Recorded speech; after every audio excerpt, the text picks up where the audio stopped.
Abordamos el tema de la bibliología en su clase final en esta sección. Tocaremos 3 temas: los libros apócrifos, el canon del Nuevo Testamento y la infalibilidad de las Escrituras, y cerramos este ciclo para entrar a otra clase. La palabra apócrifo significa escondido u oculto, y se usa comúnmente cuando se habla de los libros apócrifos. Se refiere a 14 libros que han sido agregados al Antiguo Testamento y que estos libros son sostenidos como parte del canon sagrado, particularmente por la Iglesia Católica Romana, no nosotros los cristianos. Los protestantes, como nos dicen, generalmente nosotros no los incluimos en nuestra Biblia. Es más, no los incluimos. La palabra literalmente ha llegado a significar, como lo dijimos al principio, escondido u oculto. Eso significa apócrifo, escondido u oculto. La Septuaginta, que es la traducción al griego del Antiguo Testamento y que se hizo entre los años 280 y 180 a.C., contiene los libros estos apócrifos. El famoso Jerónimo los incluyó en la Vulgata latina. Se llama Vulgata latina porque es la traducción latina del Antiguo Testamento. Estos libros, los apócrifos, no forman parte de la Biblia hebrea. Los reformadores fueron ampliamente responsables por la eliminación del apócrifo de la Biblia, porque contienen cosas que son inconsistentes con la doctrina protestante, es decir, la de nosotros. Las doctrinas de oración por los muertos y la intercesión a los santos, eso no lo contiene la Biblia originalmente. Es más, no es de Dios, eso es satanismo. Sin embargo, los apócrifos les abren las puertas. Los siguientes, preste mucha atención, son los 14 libros apócrifos. A veces se encuentran dispersos a través del Antiguo Testamento y en otras ocasiones aparecen escritos al final del Antiguo Testamento. Primera de Esdras, segunda de Esdras, Tobías, Judith, adiciones al libro de Esther, la sabiduría de Salomón, Eclesiástico, Baruch, con la epístola de Jeremías, la canción de los 3 santos niños, la historia de Susana, Bel y el dragón, la oración de Manasés, Primera Macabeos, Segunda Macabeos. Aunque parte de casi todos los libros del Antiguo Testamento están citados o se refiere a ellos directamente, en el canon del Nuevo Testamento no existe, oiga bien, ninguna cita ni tampoco ninguna referencia a ninguno de los libros apócrifos.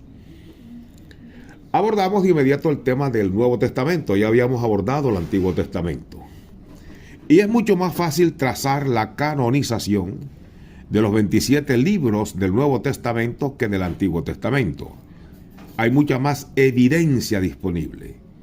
Los libros del Nuevo Testamento fueron escritos durante, oiga bien, durante la última mitad del primer siglo después de Cristo. La recientemente formada Iglesia Cristiana, la de Hechos de los Apóstoles, tenía las escrituras del Antiguo Testamento como base fundamental para su fe. Pero en adición a esto, se le dio muchísima importancia a las palabras de Cristo y a las enseñanzas de los apóstoles. De manera que no pasó mucho tiempo antes de que los evangelios comenzaran a ser puestos a la par con el Antiguo Testamento. La autoridad de los apóstoles es completamente confirmada, claro que sí. Oiga bien, el apóstol Juan declara, dice Juan, lo que hemos visto y oído, eso os anunciamos. Eso está en 1 de Juan 1:3. Analice ese texto. Lo que hemos visto y oído, eso os anunciamos. ¿Y qué vio y qué oyó Juan? La vida en acción, Jesucristo. Juan vio a Jesucristo, los apóstoles vieron a Jesucristo. Este texto se refiere exclusivamente a Jesucristo. Pedro lo dice de otra forma. Pedro dice que ellos hablan, habiendo visto, dice, con nuestros propios ojos su majestad. Eso está en 2 de Pedro 1:16. Lo mismo que dice Juan. Pedro lo dice a su manera. Eso es como los periodistas escriben un mismo hecho, lo escriben desde su percepción, pero es el mismo hecho. Pedro dice, habiendo visto con nuestros propios ojos su majestad, a Jesucristo, vieron la vida. ¡Qué privilegio! Y de los primeros creyentes se puede leer, perseveraban en la doctrina de los apóstoles. Hechos 2:4 se le dice a la iglesia apostólica, perseveraban en la doctrina de los apóstoles. Los apóstoles y los profetas son el fundamento de la iglesia neotestamentaria. Y lógicamente, primero Jesucristo. Debido a que las epístolas significa carta, a que las cartas o epístolas de Pablo fueron escritas para tocar la necesidad específica de una iglesia local o de un individuo, estas epístolas eran preservadas por su valor espiritual y eran leídas en las iglesias. Estamos remontándonos al comienzo de la iglesia. Eran leídas en las iglesias. En varias ocasiones Pablo dio instrucciones definidas de que sus cartas fueran leídas y circuladas. Y si lo traemos a la actualidad, los pastores que Dios nos da la oportunidad de pastorear a otros pastores, defendemos la visión. Pablo decía en varias ocasiones que sus cartas fueran leídas y circuladas. Eso significa visión. Y se trabaja con gente de la misma visión. No que la bifurquen, sino que la multipliquen. A la iglesia en Tesalónica, el apóstol Pablo escribió: os conjuro por el Señor que esta carta se lea a todos los santos hermanos. Esto significa, debemos mantener la visión unificada. Y ese texto está en Primera de Tesalonicenses, capítulo 5, versículo 27. A la iglesia en Colosas, la de los colosenses, exhortó Pablo y les escribe: cuando esta carta haya sido leída entre vosotros, haced que también se lea en la iglesia de los laodicenses, y que la Odisea la leáis también, y que la de la Odisea, la Odisea es un solo nombre de esa iglesia, la Odisea, la leáis también vosotros. Pablo, como nosotros, era celoso de la visión. Eso está en Colosenses 4:16. Y dice Pablo, bueno, seguimos nosotros explicándoles aquí, para que esto se pudiera llevar a cabo, es concebible que una copia de la carta colosense y de la odiseana hubiera sido hecha.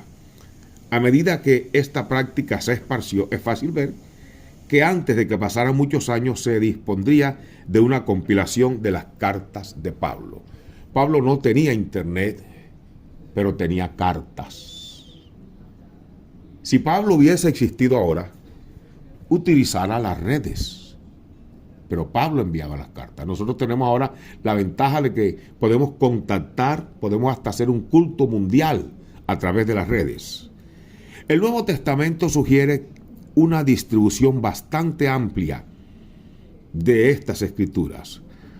A Juan, al apóstol Juan, se le indicó: escribe en un libro lo que ves y envíalo a las 7 iglesias que están en Asia. Eso está en Apocalipsis 1:11. Santiago se dirigió a las 12 tribus que están en la dispersión, en Santiago 1:1. La primera epístola de San Pedro fue escrita ¿a quiénes? A los expatriados en la dispersión en el Ponto, en Galicia, en Capadocia, en Asia y Bitinia. Eso está en Primera de Pedro 1:1. Se ha sugerido la posibilidad de la existencia, ojo, de una compilación temprana de un canon del Nuevo Testamento que se reconocería conjuntamente con las escrituras del Antiguo Testamento. Dice la Biblia: y tened entendido que la paciencia de nuestro Señor es para salvación.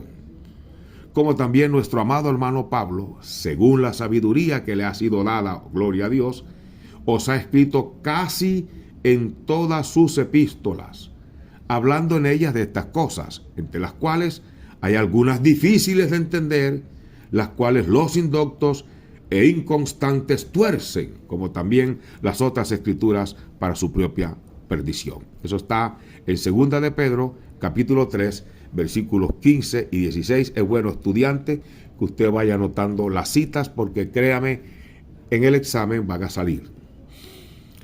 Durante los primeros años del siglo II comenzó a hacerse sentir el efecto de los patriarcas eclesiásticos. Estos eran talentosos alumnos, se describen así, maestros y dirigentes de la iglesia. En sus cartas a estas nuevas iglesias, ellos citaron continuamente de los libros que llegarían a ser del canon del Nuevo Testamento. Estas cartas llevaban un testimonio distinguido del valor del libro del cual citaban, ubicándolos por encima de sus propias palabras. Eso es así, eso es correcto. Por extraño que parezca, el agnóstico Marción, un notable hereje, fue usado para inspirar el reconocimiento de algunos de los libros del Nuevo Testamento, particularmente las epístolas de Pablo. El agnóstico Marción, un hombre que no creía en Dios, que vivió 140 años después de Cristo. Ese agnóstico autenticó algunos de los escritos de Pablo. Marción, este hombre, compiló su propio canon. Recuerde ese nombre, Marción. Relaciónenlo con agnóstico. Decíamos que compiló su propio canon, que incluía el Evangelio según San Lucas y 10 de las epístolas de Pablo. Marción rechazó las epístolas pastorales, Hebreos, Marcos, Juan, Hechos, las epístolas generales y Apocalipsis. Sus acciones trajeron como consecuencia mucha crítica y un estudio más profundo de esos libros que él rechazó. Para fines del siglo II, todos menos 7 de los 27 libros del Nuevo Testamento fueron reconocidos como canónicos, es decir, que pertenecían al canon de la Biblia. Los 7 libros que no fueron enteramente reconocidos en ese momento fueron Hechos, Segunda y Tercera de Juan, Segunda de Pedro, Judas, Santiago y Apocalipsis o Revelación. Ímpetu adicional fue dado a la formación de un canon definitivo del Nuevo Testamento por el emperador Diocleciano, que vivió de que ese hecho se registró del 302 al 305 después de Cristo, momento en el cual ordenó que las escrituras fueran quemadas con fuego. Por lo tanto, llegó a ser una necesidad que se hiciera una determinación acerca de cuáles libros eran la escritura. Dios siempre está en el asunto. Los cristianos debían decidir por cuáles libros valía la pena sufrir y morir. El interrogante del canon tenía un significado serio y práctico. Dentro de 25 años de las persecuciones dioclecianas, Constantino, el nuevo emperador, había abrazado al cristianismo. Constantino, y había ordenado a Eusebio, obispo de Cesarea e historiador eclesiástico, había ordenado que preparara y distribuyera 50 copias del Nuevo Testamento. A causa de esto, era necesario decidir cuáles libros debían ser incluidos. Esto que estamos diciendo es demasiado importante. Recuerde que este es un instituto bíblico, una escuela bíblica, que es lo mismo. Entonces, no es difícil entender que en el momento en que el canon estaba siendo considerado, había muchos libros en existencia que reclamarían consideración. ¿Sabe lo que acabo de decir? Estas escrituras han sido divididas generalmente en lo que se conoce como pseudepígrafo y el apócrifo. Pseudepígrafo y el apócrifo, graves esos nombres. En el primero están incluidos un grupo de libros adulterados y heréticos considerados escrituras falsas. Estos fueron virtualmente desconocidos por todo concilio y no fueron citados por los patriarcas eclesiásticos. Muchas doctrinas heréticas, tales como las sostenidas por los agnósticos, negaban la encarnación de Cristo. La doctrina sostenida por los docéticos negaba la realidad de la humanidad de Cristo, y la sostenida por los monofisitas, quienes rechazaban que la doble naturaleza de Cristo se encontraba en esos libros.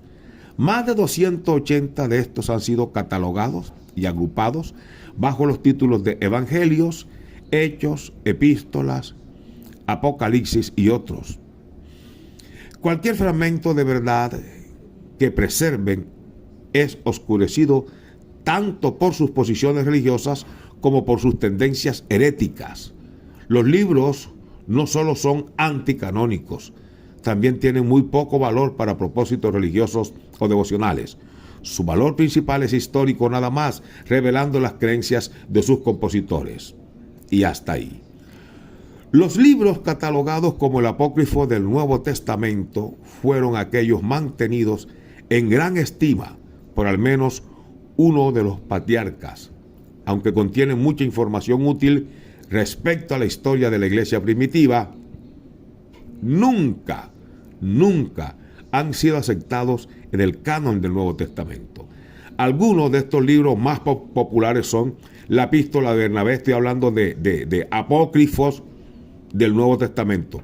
La Epístola de Bernabé, del año 70 al 79, la Epístola tercera a los Corintios, año 96, el Pastor de Hermas, 115 a 140, la Didaje, enseñanza de los 12, del 100 al 120, Epístola de los Laodiceos, aproximadamente siglo IV, y la Epístola de Policarpio a los Filipenses, en el 108, y las 7 epístolas de Ignacio, en el 110.